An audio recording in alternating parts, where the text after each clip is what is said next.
विभाग से बड़ी खबर, 5वीं और 8वीं का रिजल्ट ऑफलाइन जारी कर दिया गया है। 5वीं और 8वीं का परिणाम ऑनलाइन जारी नहीं हुआ है।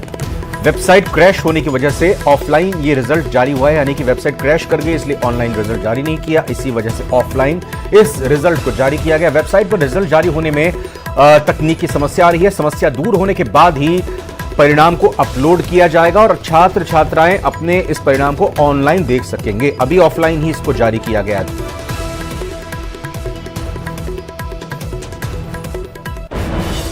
अजमेर के किशनगढ़ से बड़ी खबर, जहां नकबजनी की वारदात में शामिल फौजी समेत 4 लोग गिरफ्तार कर लिए गए हैं। मदनगंज थाना इलाके की पुलिस ने स्पेशल टीम की मदद से यह खुलासा किया है। सतपाल फौजी 100 से ज्यादा वारदात में शामिल रहा है। झुंझुनू निवासी विकास शर्मा, हरियाणा निवासी विक्रमजीत सिंह और जितेंद्र को गिरफ्तार किया। बदमाशों से कार और 15 से 16 लाख के आभूषण बरामद किए गए हैं।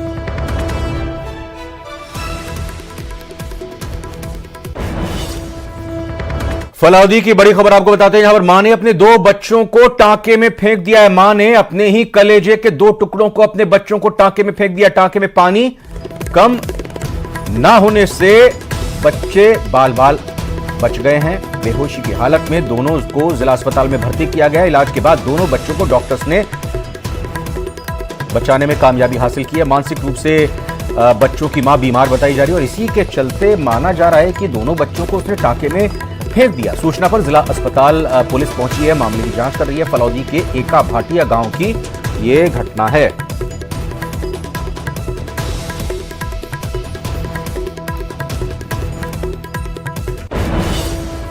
यूपी, बिहार और झारखंड समेत अन्य राज्यों से गरीब तबके की नाबालिग लड़कियों को शादी के नाम पर बेचे जाने के मामले में अब परत दर परत कई चौंकाने वाले खुलासे हो रहे हैं। माना जा रहा है कि जैसे जैसे जांच आगे बढ़ेगी, न केवल कई चेहरे बेनकाब होंगे बल्कि कई और पीड़ित बालिकाओं की भी जानकारी सामने आएगी।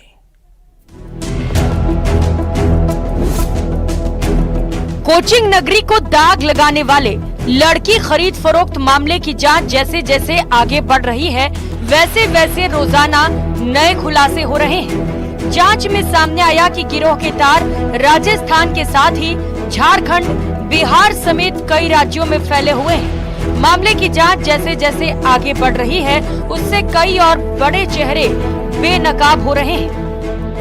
कोटा के एक बड़े उद्योगपति सहित कई चेहरे जांच के दायरे में हैं। फिलहाल पुलिस ने 2 महिलाओं सहित 3 आरोपियों को पकड़ा है। पुलिस ने साफ कर दिया है कि आरोपियों को बख्शा नहीं जाएगा। लेकिन जिस तरह से जांच हो रही है, उस पर गंभीर सवाल उठने लाजमी है। सरगना और महिला आरोपी पर हल्की धाराएं क्यों लगाई?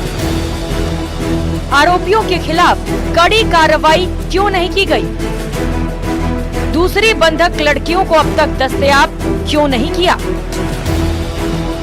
गौरतलब है कि बिहार, झारखंड समेत कई राज्यों से गरीब तबके की नाबालिग लड़कियों को नौकरी के नाम पर लाकर कोचिंग नगरी में बेच दिया जाता है।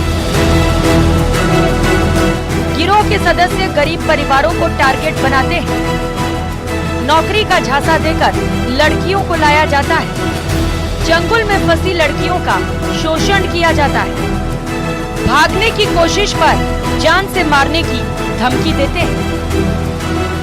गरीब नाबालिग लड़कियों के खरीद फरोख्त मामले में ऐसे कई चौंकाने वाले खुलासे हुए हैं, जिसको सुनकर आपकी रूह कांप जाएगी। लेकिन पुलिस है कि जिस तरह से धीमी गति से जांच कर रही है, उससे उसकी ही कार्य प्रणाली पर सवाल उठ रहे हैं। बताया जा रहा है कि 10 से 15 साल की इन नाबालिग बालिकाओं को दुल्हन के वेश में सजा धजा कर और आरोपियों के सामने पेश किया जाता था और 2 से 5 लाख रुपए में सौदा किया जाता था। बाल कल्याण समिति के संज्ञान में आने के बाद अब इस मामले में कई और चौंकाने वाले खुलासे हो रहे हैं। कोटा से न्यूज़ 18 राजस्थान के लिए ओम प्रकाश मारू। प्रदेश के 2 अलग अलग शहरों से आग लगने की खबर सामने आई है। आग लगने के बाद अफरा तफरी मच गई। पहली तस्वीर आपको कोटा की दिखाएंगे, जहां पर एक टेंट हाउस के गोदाम में आग लगी। दूसरी तस्वीर चित्तौड़गढ़ की है, जहां एक और कंटेनर में आग लगी। आग लगने के बाद रोड पर सड़क पर लंबा जाम लग गया। दरअसल जलेसर से बैटरियों से भरा हुआ कंटेनर अंकलेश्वर की ओर जा रहा था। उस दौरान गंगरार हाईवे पर कंटेनर में अचानक आग लग गई। आग लगने पर ड्राइवर ने गाड़ी से उतरकर जान बचाई। आग धीरे धीरे बढ़ती चली गई, जिससे पीछे खड़े एक ट्रक में भी आग लग गई, वो भी उसकी चपेट में आ गया।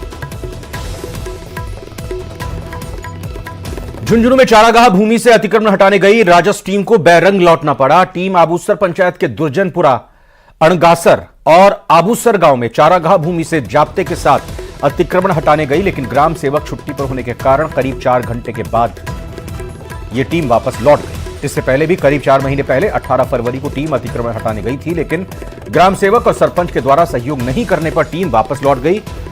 पंचायत प्रशासन की ओर से टीम को न तो जेसीबी उपलब्ध हुई, न मजदूर उपलब्ध कराए गए और किसी भी तरह के अन्य संसाधन मुहैया नहीं कराए गए।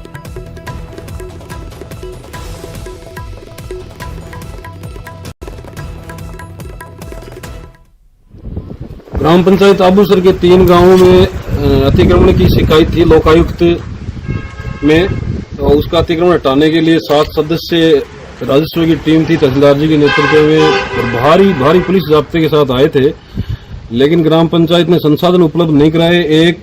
एक लोडर आया था और उसकी भी वो अतिक्रमियों के डर से उसकी पाइप फट गई। फटने के बाद में अभी हम वापस लौटना पड़ रहा है बैरिंग। सही, हम पुलिस जाब्ते के साथ 10 लोगों की राजस्व टीम, जिसमें पटवारी, गिरगांव, मैं तहसीलदार और मैं खुद उपस्थित था। हम सुबह जल्दी यहाँ पर आ गए, पुलिस जाब्ता भी मौजूद है। फिर आने पर पता लगा कि ग्राम के अधिकारी जो हैं फिर से छुट्टी पर चले गए हैं, तो हमने बीडीओ साहब को सूचित किया, माननीय उपखंड अधिकारी महोदय को सूचित किया और उपखंड अधिकारी ने फिर एडिशनल वीडियो को मौके पर भेजा।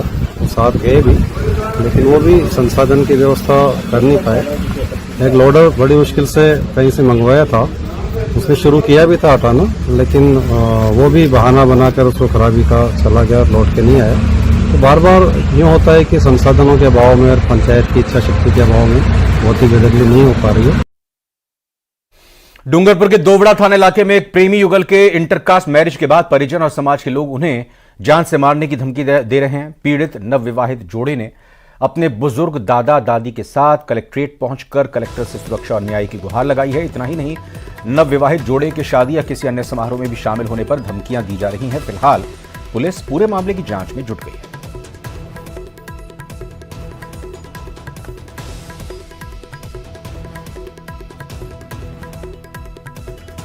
मैं गाड़ी चलाता था, वहाँ से हमारी मुलाकात हुई। फिर हमने आजपुर में जाके शादी की पूजा माता जी मंदिर में। फिर हम 4-5 महीने बाद घर पे आए। फिर ये गांव वाले हमको रहने नहीं देते और गांव से बाहर निकलने की बात करते और मारपीट करते।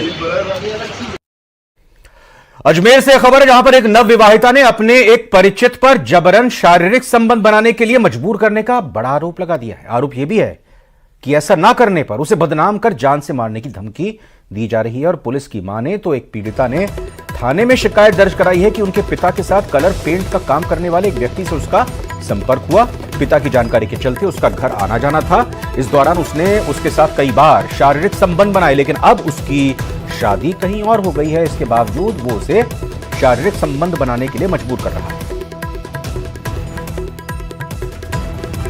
सीमाना इसके हिसाब से पेश हो गई। महिला ने रिपोर्ट लिखाई कि मेरे पिताजी कलर पेंट का काम करते हैं, तो उनके साथ एक लड़का काम करता था, तो पिताजी के साथ उसका घर आना जाना हुआ। उस वजह से मुझे उससे जानकारी होगी, उसके और मेरे बीच में संबंध बन गए।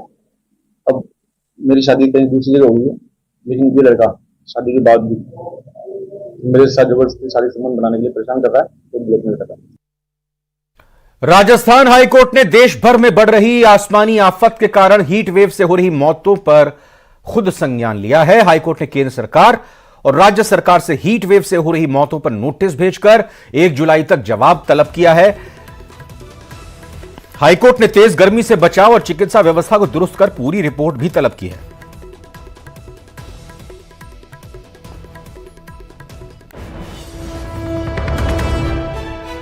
में आफत उगलती गर्मी के कारण बड़े पैमाने पर मौतों का आंकड़ा बढ़ता जा रहा है। राजस्थान हाईकोर्ट ने इस मामले में सुओ मोटो कॉग्निजेंस लिया है। जस्टिस अनूप दंड की अदालत ने केंद्र सरकार और राज्य सरकार को नोटिस जारी किए हैं और हीट वेव से लगातार जो मौतें हो रही हैं उससे किस तरीके से आम आदमी को राहत दी जाए और व्यवस्थाओं को सुचारू बनाया जाए, इस दिशा में जरूरी दिशा निर्देश दिए। हमारे साथ राजस्थान हाईकोर्ट बार एसोसिएशन के अध्यक्ष प्रहलाद शर्मा है। सर, आज जो डिसीजन हुआ है हाईकोर्ट का, किस तरीके से उन्होंने सुओ मोटो कॉग्निजेंस में कहा है, क्या व्यवस्था है? बाहर अपने राजस्थान उच्च न्यायालय के माननीय न्यायाधिपति श्रीमान अनूप दंड साहब ने बड़ी सहृदयता से एक अच्छे हाईकोर्ट जज होने का परिचय देते हुए कि इस तापमान में, भारी तापमान से जो बीमारियां हो रही है और बीमारी से जो लोग मर रहे हैं, जिनकी जानें जा रही है, उन लोगों के लिए एक एडवाइजरी तुरंत प्रभाव से जारी करे, पूरे राज्य में अलर्ट जारी करे कि, और मीडिया के माध्यम से, रेडियो के माध्यम से और अखबारों के माध्यम से या सोशल मीडिया के माध्यम से सारी जनता को इसका अलर्ट जारी किया जावे। साथ ही माननीय उच्च न्यायालय ने सड़कों पर और भीड़ भाड़ में जो लोग इकट्ठे होते हैं वहाँ पे छाया की और पानी की व्यवस्था करने के भी दिशा निर्देश जारी किए हैं। इसके अलावा जो गर्मी की तापमान की वजह से, लू की वजह से जो लोग मर चुके हैं उनके परिवारजनों को मुआवजा दिए जाने के भी निर्देश दिए हैं। साथ ही जो मजदूर वर्ग है, उस मजदूर वर्ग के, श्रमिक वर्ग की और रिक्शा चालक वगैरह की व्यवस्था के लिए उन्होंने ये डायरेक्शन दिए हैं कि जहाँ से ये गुजरते हैं, जहाँ भी ये रहते हैं, सड़कों पे काम कर रहे हैं या और भी कहीं जैसे मजदूर वर्ग काम कर रहा है, उनके लिए कैरी की छाछ, ठंडे पानी की व्यवस्था, ORS के पैकेट्स, इन सब चीज़ों की व्यवस्था की जाए जिससे कि उनका गर्मी से बचाव हो सके। साथ ही ये भी निर्देश दिए हैं आज्ञात्मक श्रेणी में कि उनके 12 से 3 बजे तक उनको रेस्ट दिया जाए, उनको काम में नहीं लिया जाए, ये भी राज्य सरकार को निर्देश दिए हैं। इसके अलावा माननीय उच्च न्यायालय ने सभी स्वास्थ्य केंद्रों पर माकूल व्यवस्था इस गर्मी की बीमारियों से बचने के लिए दिशा निर्देश जारी करे हैं। कैमरा पर्सन मान सिंह के साथ राकेश शर्मा, न्यूज 18 राजस्थान, जयपुर। झुंझुनू से बड़ी खबर, ब्रेकिंग न्यूज है। किडनी कांड में एक बड़ा अपडेट आ रहा है। पीड़ित महिला ईद बानो जयपुर रेफर की गई हैं। डॉक्टरों और प्रशासन की टीम भी उनके साथ मौजूद है। SMS मेडिकल कॉलेज में अब महिला मरीज का इलाज होगा। कलेक्टर चिन्मयी गोपाल ने परिवार से बातचीत की है। समझाइश पर परिवार इलाज के लिए राजी हो गया। ACS शुभ्रा सिंह भी मामले को लेकर बेहद गंभीर हैं और अब इस मामले में जो पीड़ित महिला हैं, जिनका इलाज धनखड़ अस्पताल में हुआ था, जिनकी गलत किडनी डॉक्टर धनखड़ की तरफ से निकाल ली गई थी, अब उनको SMS में भर्ती किया गया, जयपुर लाया गया, शिफ्ट किया गया, वहां पर उनका इलाज।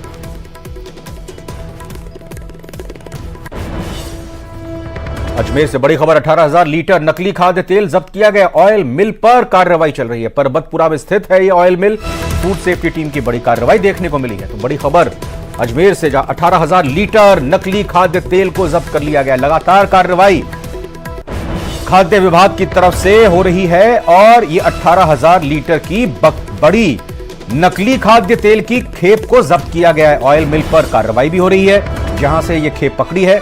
परबतपुरा में ये ऑयल मिल है। फूड सेफ्टी टीम ने इस बड़ी कार्रवाई को अंजाम दिया है।